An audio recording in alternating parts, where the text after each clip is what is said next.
Jeanne Mas fêtera ses 40 ans de carrière au Casino de Paris du 15 au 17 février 2024. Pour l'occasion, la chanteuse a donné une interview à Paris Match dans laquelle elle a raconté sa rencontre avec un sans-abri à qui l'a bouleversée. Pendant l'hiver 2020, à Phoenix, en Arizona, Jeanne Mas rencontre Daniel, seul sur un banc. Par un temps glacial, elle lui propose un café chaud et des bagels.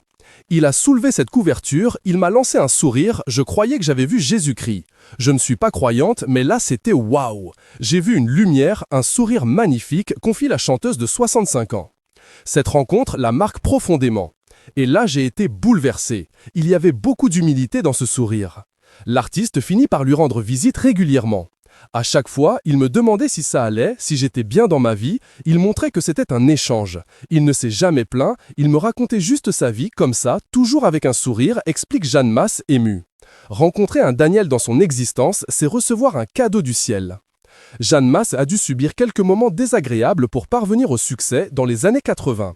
Mais à l'époque, elle avait fini par gagner beaucoup d'argent. La chanteuse de 66 ans s'est confiée au micro d'Europe 1. À peine rentrée chez elle à la suite de sa première rencontre avec Daniel, la maman de 2 enfants contacte sa meilleure amie, Valérie. Je lui ai dit « J'ai envie, tous les dimanches, d'apporter du café chaud à tous ces SDF dans la rue qui ont froid. Est-ce que tu as envie de venir avec moi ?» Elle m'a dit « Oui, bien sûr ». Une publication partagée par Paris Match, @Paris Match.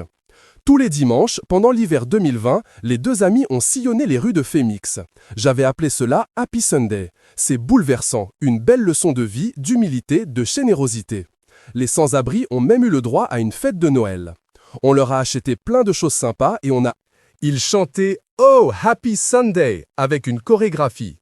Selon l'interprète des chansons cultes Toute première fois et En rouge et noir, c'est un échange d'aider les autres. Quand on a tout, c'est plus que naturel, c'est évident.